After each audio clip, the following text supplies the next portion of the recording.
माताओं और बहनों, आप सभी को करवा चौथ व्रत की हार्दिक शुभकामनाएं।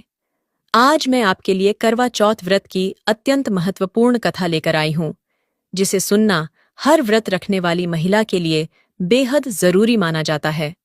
इस कथा को सुनने से न केवल आपके पति की आयु लंबी होती है, बल्कि उनकी सभी परेशानियां भी दूर हो जाती हैं। ये व्रत आपके और आपके पति के बीच के प्यार और विश्वास के अटूट बंधन को और गहरा करता है। चांद की एक झलक जहां संपूर्णता का प्रतीक होती है, वहीं यह दिन आपके प्रेम और आस्था की भी परीक्षा का होता है।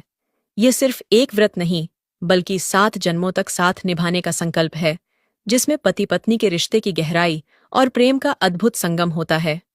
तो माताओं और बहनों, आज मैं करवा चौथ व्रत की पूरी कथा सुनाने जा रही हूं, जिसे सुनना इस व्रत का महत्वपूर्ण हिस्सा माना जाता है। हर साल कार्तिक मास के कृष्ण पक्ष की चतुर्थी तिथि को मनाया जाने वाला यह व्रत एक ऐसी मान्यता रखता है कि जो इसे सच्चे मन और श्रद्धा से करता है, उनके पति की रक्षा स्वयं करवा माता यमराज से करती हैं। इस पवित्र कथा को सुनने से पहले मैं माता करवा और भगवान गणेश से प्रार्थना करती हूँ कि जो भी इस कथा को अंत तक सुने, उसके पति की रक्षा करना, और जो इस वीडियो में जय करवा माई कमेंट करें, उन्हें सदा सुहागन रहने का आशीर्वाद देना। साथ ही जो इस चैनल को सब्सक्राइब करें, उनके पति पत्नी के रिश्ते को 7 जन्मों तक मजबूत बनाए रखना। अब आइए करवा चौथ व्रत की पहली कथा सुनना शुरू करते हैं। एक समृद्ध राज्य में एक रमणीय साहूकार रहता था, जिसके 7 बेटे और एक सुंदर बेटी थी। उस साहूकार के 7 बेटे अपनी बहन को बहुत प्यार करते थे। वे उसे राजकुमारी की तरह रखते थे और जो भी वह चाहती उसे लाकर देते थे। भाई बहन नित्य अपने खुशबूदार बाग में खेलते और मिलकर आनंद से भोजन करते थे। इस परिवार की सामंजस्य पूर्णता में उनकी बहन का एक विशेष स्थान था। समय बीतता गया और एक दिन सभी भाइयों की शादी हो गई। उनकी पत्नियां घर आईं और साहूकार का घर अब एक पवित्र मंदिर बन गया। चारों ओर खुशियां ही खुशियां छाई हुई थीं और सभी बहनें भी अपनी ननद से बहुत प्रेम करती थीं। ऐसे सुखदायी समय में एक दिन साहूकार की पत्नी अपने पति से कहती है, हमारी बेटी अब बड़ी हो गई है, हमें उसकी शादी के लिए सोचने की आवश्यकता है। साहूकार ने सहमति जताते हुए कहा, बिल्कुल, हमें इस बारे में सोचना चाहिए। कुछ दिनों बाद साहूकार ने अपने समृद्ध राज्य से कुछ दूरी पर स्थित दूसरे राज्य के राजा के साथ उनकी बेटी के विवाह का प्रस्ताव तय कर दिया। समय बीतने पर एक भव्य समारोह में उनकी बेटी का विवाह राजा के पुत्र के साथ संपन्न हो गया। वह अपने ससुराल गई, जहां उसे रानी की तरह सम्मान मिलता था। उसका पति और सास ससुर उससे बहुत स्नेह करते थे। इधर उसके 7 भाई उसकी अनुपस्थिति में बहुत उदास रहते थे।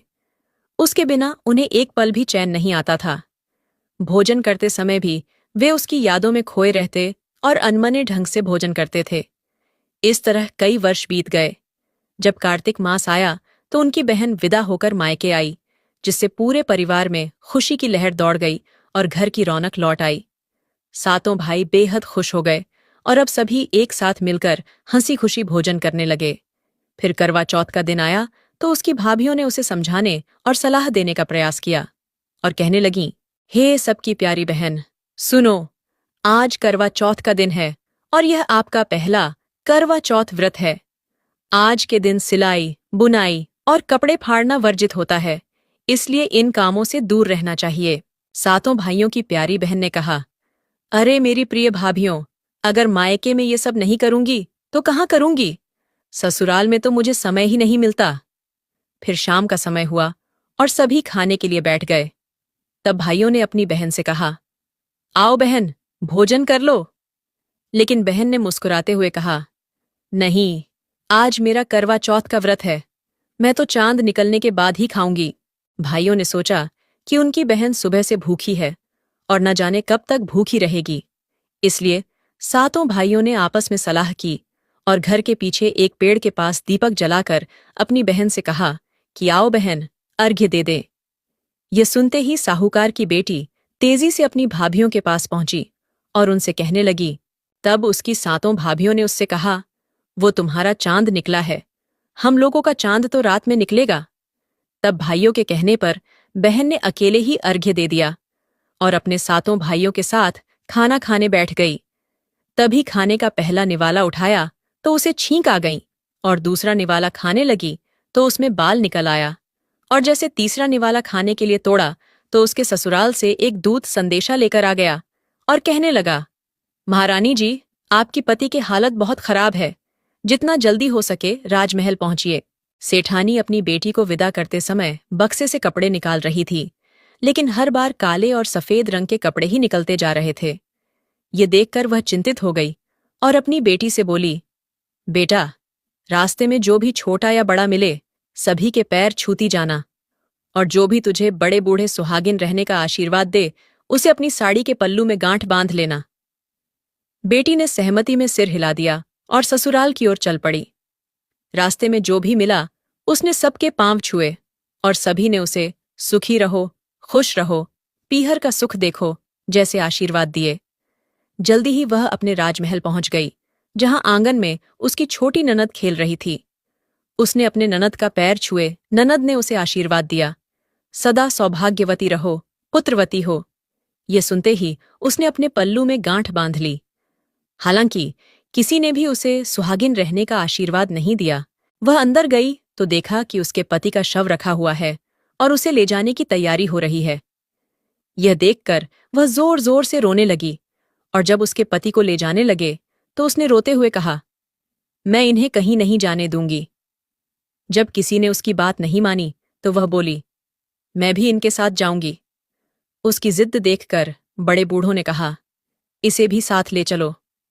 वह श्मशान चली गई, लेकिन जब अंतिम संस्कार का समय आया तो उसने कहा, मैं इन्हें जलाने नहीं दूंगी। सभी लोग नाराज हो गए और बोले, पहले तो अपने पति को खा गई, अब उसकी मिट्टी भी खराब कर रही है। पर उसने किसी की नहीं सुनी और अपने पति के शव के पास बैठी रही। परिवार के बुजुर्गों ने फैसला किया कि उसे वहीं रहने दिया जाए, और उसके लिए एक झोपड़ी बनवा दी गई। वो उस झोपड़ी में अपने पति के शव के साथ रहने लगी, उसकी साफ सफाई करती और हर वक्त उसके पास बैठी रहती। दिन में 2 बार उसकी छोटी ननद उसे खाना देने आती। वह हर चौथ का व्रत रखती, चांद को अर्घ्य देती, और जब चौथ माता आती तो उनसे प्रार्थना करती। लेकिन माता कहती, करवा ले, भाइयों की प्यारी करवा ले, दिन में चांद उगानी करवा ले। वह चौथ माता से अपने पति के प्राण मांगती, लेकिन चौथ माता कहती, हमसे बड़ी चौथ माता आएंगी, तब उनसे अपने पति के प्राण मांगना। धीरे धीरे सभी चौथ माता आईं, लेकिन सभी यही कहकर चली गईं कि उससे बड़ी चौथ माता आएंगी, तब उनसे अपने पति के प्राण मांगना। तब अश्विन की चौथ माता आई और बोली, तुमसे कार्तिक की बड़ी चौथ माता नाराज हैं, वही तुम्हारा सुहाग लौटाएंगी। वो जब आएंगी तो उनके पैर मत छोड़ना और 16 श्रृंगार का सारा सामान तैयार रखना। जब कार्तिक की बड़ी चौथ माता के व्रत का दिन आया, साहूकार की बेटी ने अपनी छोटी ननद से 16 श्रृंगार का सामान और करवे मंगवाए। सास को जब यह बात पता चली तो उसने कहा, पागल हो गई है, जो मांगती है उसे देते आओ। साहूकार की बेटी ने करवा चौथ का व्रत रखा, और जैसे ही ज्योत जलाई, चौथ माता प्रकट हुईं। उन्होंने कहा, करवा ले, भाइयों की प्यारी करवा ले, दिन में चांद उगाने वाली करवा ले। तभी साहूकार की बेटी ने चौथ माता के पैर पकड़ लिए और बोली, माता, मेरा सुहाग वापस कर दीजिए। चौथ माता ने कहा, तू तो 7 भाइयों की प्यारी बहन है, तुझे सुहाग का क्या काम? इस पर साहूकार की बेटी बोली, माता, मैं आपके पैर तब तक नहीं छोड़ूंगी जब तक आप मेरा सुहाग वापस नहीं करती। चौथ माता ने उससे 16 श्रृंगार का सारा सामान मांगा, और उसने बिना देरी किए सब कुछ चौथ माता को दे दिया। चौथ माता ने अपनी आंखों से काजल, नाखूनों से मेहंदी और मांग से सिंदूर निकालकर करवे में घोल दिया। फिर छोटी उंगली से उसके पति पर छींटा मारा और उसका पति तुरंत जीवित हो गया। जाते जाते चौथ माता ने उसकी झोपड़ी पर लात मारी, जिससे वह झोपड़ी महल में बदल गई।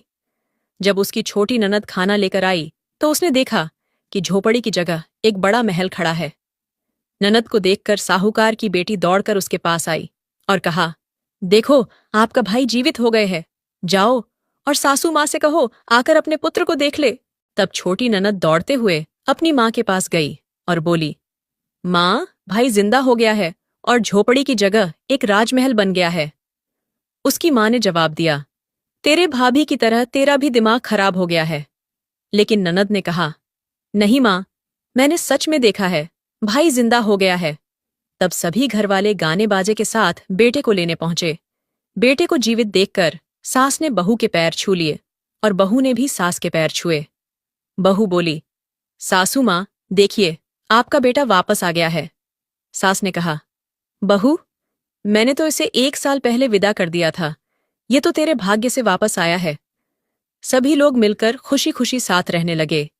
इस पर प्रार्थना की गई, हे चौथ माता, जैसे पहले उस लड़की के साथ किया वैसा किसी और के साथ मत करना, और जैसे उसे अमर सुहाग का वरदान दिया वैसे ही जो भी इस कथा को कहे, सुने और हुंकार भरे, उन सब पर अपनी कृपा करना।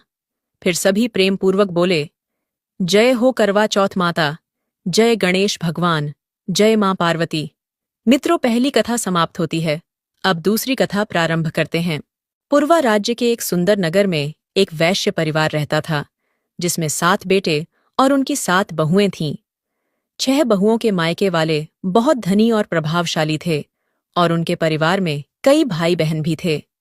जब भी उनके भाई अपनी बहन के घर आते तो वे ढेर सारा सामान और उपहार लाते थे, जिससे उन 6 बहुओं का परिवार में बड़ा सम्मान होता था। लेकिन सबसे छोटी बहू के मायके में न कोई भाई था और न ही कोई बड़ी संपत्ति। उसका परिवार बहुत गरीब था, इसलिए उसे दहेज में बहुत कम चीजें मिली थीं। छोटी बहू घर का सारा काम करती थी, लेकिन फिर भी सभी उसके बारे में बुरा भला कहते रहते। यहां तक कि उसके ससुर भी उससे नाराज रहते और उसे हमेशा ताने देते रहते। एक दिन वह इन सब बातों से दुखी होकर घर से निकल पड़ी और एक घने जंगल में जाकर जोर जोर से रोने लगी। उसी दिन करवा चौथ का व्रत था और बाकी बहुओं के मायके से उनके भाई करवा चौथ के लिए करवा, मिठाइयां, श्रृंगार सामग्री और अन्य उपहार लेकर आए थे। लेकिन छोटी बहू के मायके से ऐसा कोई नहीं था जो उसके लिए कुछ लेकर आता। इसलिए वह भारी मन से जंगल की ओर चल पड़ी और रोते हुए अपने दुखों का बोझ हल्का करने की कोशिश करने लगी। जैसे जैसे वह आगे बढ़ रही थी, उसकी आंखों से आंसू रुकने का नाम नहीं ले रहे थे। वह सोच रही थी कि काश उसका भी कोई भाई होता जो आज करवा चौथ के इस विशेष दिन पर उसके लिए कुछ लेकर आता, जैसे बाकी बहुओं के भाई उनके लिए लाते हैं। उसकी आंखों के सामने बार बार उसकी जेठानियों के हंसी खुशी का दृश्य आ रहा था, जब उनके भाई उनके लिए ढेर सारे उपहार और करवा की सामग्री लेकर आते थे। यह सब देखकर उसका दिल और भारी हो जाता, क्योंकि उसके पास ऐसा कोई नहीं था। वह इतनी दुखी थी कि उसे यह भी ध्यान नहीं रहा कि वह किस दिशा में जा रही है। अचानक एक घने पेड़ के पास पहुंचकर उसने सुना कि कोई उसकी रोने की आवाज सुन रहा है। जैसे ही उसने अपनी आंखें ऊपर उठाईं, उसने देखा कि सामने एक नाग अपने बिल से बाहर आ रहा है। पहले तो वह बुरी तरह डर गई, लेकिन नाग ने उसे नुकसान नहीं पहुंचाया, बल्कि वह उसकी ओर मित्रतापूर्ण तरीके से बढ़ा और इंसान की तरह बोलने लगा। बहन, तुम क्यों रो रही हो? आज तो करवा चौथ व्रत का पवित्र दिन है। ये दिन तो हंसी खुशी से मनाने का है, रोने का नहीं। छोटी बहू को नाग की इस अजीब और असामान्य बात पर थोड़ा आश्चर्य हुआ। उसने साहस जुटाकर जवाब दिया, मैं कैसे खुश रह सकती हूँ? आज करवा चौथ का दिन है और मेरी सारी जेठानियों के भाई उनके लिए करवा और ढेर सारी सामग्री लेकर आए हैं, लेकिन मेरे पास कोई भाई नहीं है जो मेरे लिए कुछ लाए। मैं अकेली हूं और यह दुख मुझसे सहा नहीं जा रहा। काश मेरा भी कोई भाई होता जो मेरे लिए करवा लेकर आता। नाग उसकी पीड़ा को समझ गया और उसे सच्चे दिल से सहानुभूति हुई। उसने छोटे से मौन के बाद कहा, बेटी, तुम इतनी निराश मत हो। कभी कभी ऐसा होता है कि हमें मदद वहीं से मिलती है जहां से हम उम्मीद भी नहीं करते। तुम अपने घर वापस जाओ। हो सकता है तुम्हारा कोई मुंहबोला भाई तुम्हारे लिए करवा और व्रत की सामग्री लेकर आया हो। नाग की बातों से छोटी बहू के मन में थोड़ी आशा जगी। उसने नाग को धन्यवाद कहा और घर की ओर लौटने का फैसला किया। नाग की बातों ने उसकी निराशा को कुछ हद तक कम कर दिया था। वह सोचने लगी, शायद सचमुच कोई मेरे लिए आया हो।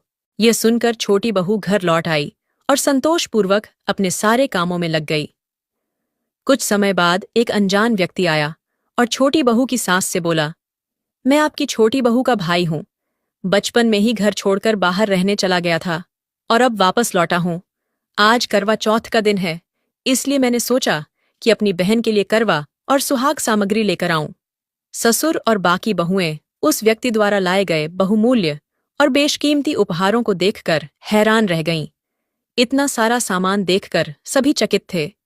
छोटी बहू ने भी अपने इस अनजान भाई का प्रेमपूर्वक स्वागत किया और सास ससुर ने भी उसे आदर से घर में भोजन कराया और आराम करने के लिए कहा। उस रात करवा चौथ का व्रत पूरे परिवार में हंसी खुशी और उल्लास से मनाया गया। अगले दिन वह व्यक्ति छोटी बहू की सास से बोला, माँ, मैं अपनी बहन को कुछ दिनों के लिए अपने घर ले जाना चाहता हूं। क्या आप उसे मेरे साथ भेज दें? सास ने खुशी खुशी उसे अपनी बहन के साथ जाने की अनुमति दे दी। वास्तव में वह व्यक्ति कोई साधारण मनुष्य नहीं, बल्कि नागों का राजा था, जो मनुष्य रूप में आया था। वह छोटी बहू को अपने महल में ले गया और कहा, बहन, तुम यहां जितने दिन चाहो खुशी खुशी रह सकती हो। ये महल तुम्हारा है और यहां तुम्हें किसी भी तरह की कमी नहीं होगी। नागराज ने छोटी बहू से कहा, तुम यहां अपनी इच्छा से खाओ, पियो और पूरे महल में घूमो, लेकिन ध्यान रखना, सामने वाले नाद का ढक्कन कभी मत उठाना। छोटी बहू आराम से महल में रह रही थी, लेकिन एक दिन जब उसका भाई कहीं बाहर गया हुआ था, तो उसे नाद का ढक्कन उठाकर देखने की इच्छा हुई। उसने उत्सुकता से नाद का ढक्कन उठाया तो देखा कि अंदर नाग के छोटे छोटे बच्चे घूम रहे थे। तभी उसे किसी के आने का आभास हुआ और घबराहट में उसने जल्दी से ढक्कन वापस रख दिया। लेकिन जल्दबाजी में एक नाग के बच्चे की पूंछ ढक्कन से दब गई और कट गई। शाम को जब नागराज वापस आया तो छोटी बहू ने सच्चाई स्वीकार कर ली और अपनी गलती मानते हुए भाई से माफी मांगी। नागराज ने उसे माफ कर दिया और कुछ दिन बाद छोटी बहू अपने ससुराल लौट आई। इधर नागराज के बच्चे बड़े हो गए। जिस नाग की पूंछ कटी थी, उसे सारे नाग पूंछ कटा कहकर चिढ़ाते थे। जैसे जैसे लोग उसे चिढ़ाते, वह और अधिक गुस्से में भर जाता। आखिरकार उसने एक दिन अपनी नागिन माँ से पूंछ के कटने का कारण पूछा। उसकी माँ ने उसे सारी सच्चाई बताई। यह जानने के बाद कि उसकी पूंछ उसकी बहन की गलती से कटी थी, वह बदला लेने का निश्चय करने लगा। उसकी माँ ने उसे समझाने की बहुत कोशिश की, लेकिन वह नहीं माना और बोला, मैं कुछ नहीं जानता, मुझे बदला लेना है। एक दिन वह नाग चुपके से अपनी बहन के ससुराल पहुंचा और वहां एक कमरे में छिपकर बैठ गया, सही अवसर की तलाश में कि कब वह अपनी बहन को डस सके। जिस कमरे में वह छिपा था, वहीं उसकी बहन बैठी हुई थी। कुछ देर बाद छोटी बहू की सास वहां आई और बातों बातों में उससे पूछा, बहू, तुझे सबसे प्यारा भाई कौन लगता है?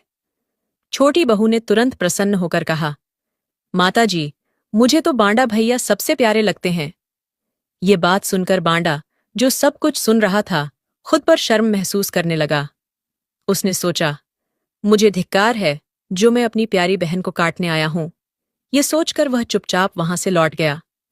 उसी समय उसे याद आया कि कल करवा चौथ का व्रत है। फिर वह लौटकर ढेर सारी करवा चौथ की सामग्री और उपहार इकट्ठा करता है और अपनी बहन के घर करवा और बाकी जरूरी सामान लेकर पहुंच जाता है, ताकि वह अपनी बहन के लिए करवा चौथ का व्रत खास बना सके। बहन और उसकी सास ने बड़े प्यार से उसका स्वागत किया। फिर उसकी बहन उसे खाना खिलाया और आराम करने के लिए कहा। कुछ देर आराम करके बांडा भैया अपने घर तरफ चल पड़ा और कुछ समय में जब वह घर पहुंचा तो उसकी माँ ने मुस्कुराते हुए पूछा, तो ले लिया बदला अपनी बहन से? इस पर उसने जवाब दिया, माँ, वह मुझसे सबसे ज्यादा प्यार करती है, ऐसी बहन से बदला कैसे लिया जा सकता है। अब वह हर करवा चौथ पर अपनी बहन के लिए करवा और अन्य सामान लेकर जाने लगा और पूरे परिवार को भाई बहन के इस प्यार से खुशी मिलने लगी। हे करवा चौथ माता, जैसे आपने छोटी बहू के दुख दूर किए, वैसे ही सभी व्रत करने वाली माताओं और बहनों के कष्ट हर लेना, उनके सुहाग की रक्षा करना और उन्हें सुख समृद्धि तथा संतान का आशीर्वाद देना। बोलो करवा चौथ माता की जय।